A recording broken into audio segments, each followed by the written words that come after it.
Hello, it's Layperson Lisa with a reflection on the readings for the Solemnity of Mary, Mother of God. Today's second reading I love because it talks about how God sent his son, born of a woman, into this world so that we may become his adopted children, that our hearts may be flooded with the Holy Spirit, and that we are no longer slaves, that we are heirs. And this is what happens at our baptism. And Mary, she was full of grace.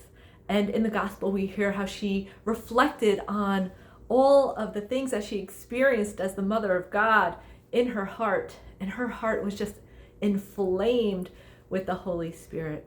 And we're called to have a heart like Mary in 33 days to morning glory, which is a consecration to Jesus through Mary. The author talks about how we can say to Mary, Mary, help me to have a heart like yours. Help me to have a heart like peace. Like we hear in the first reading about the blessing that Moses bestowed upon Abraham, that the Lord may bless you and keep you, shine his face upon you and give you peace. And that peace that he wishes to give us can dwell in our hearts when we open up our hearts to the Holy Spirit.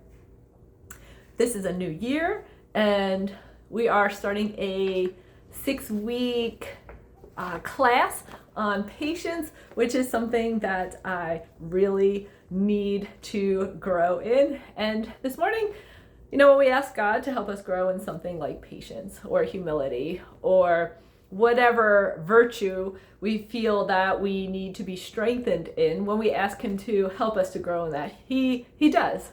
And he does that by giving us these opportunities. And sometimes we don't see them as opportunities, we see them as obstacles. But oh yes, I asked to help Lord, for you to help me grow in patience. But today, when I was driving to Mass, there was people drive crazy anyway. There wasn't a whole lot of traffic, but there was a lot of silliness. And so these two cars came and kind of cut me off, and I was irritated, but I knew what God was doing. I was like, okay, he is calling me to grow in patience. And so I started reflecting upon that. I didn't beat my horn. I didn't I was just internally what a jerk. But no, okay, if I want to grow in patience and God is giving me these opportunities, I need to not react in that way. Just okay, I'm going to be safe. I'm going to let them go, which I did, but and not grumble in my head. And so God gives us these opportunities to grow in what we ask him, to have. We could ask Mary to help us have a heart like yours.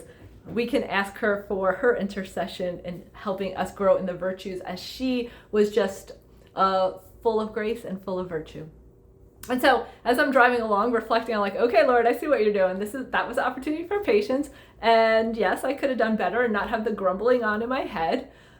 Another car blatantly went through a red light, and I was like, okay, yes, that person was not patient. It was red. Their light was red for quite a while. And yeah, that's not who I want to be. I don't want to be that impatient person.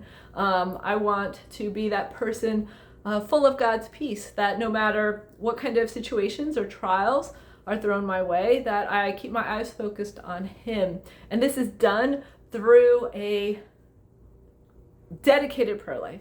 And so in this new year, I would encourage you all to really dedicate 2026 to a deeper life of prayer, because through that prayer, that is our conversation with God, and allow him to speak to us. And to do that, we need to sit in silence and not listen to the different apps that are available. Yes, they are great, but when we are listening to something, we're not giving God room to speak to us. And so in order to grow in these virtues, we need to give him time to speak to us, to help us reflect on areas where we need to grow in virtue, areas that we can become more like Mary, areas in which we can more fully depend and trust in him. And so what areas in 2026, what virtues is he calling you to grow in? Come up with a prayer plan that allows you to dedicate 2026 to a deeper prayer life and spend time in silence and solitude with Jesus.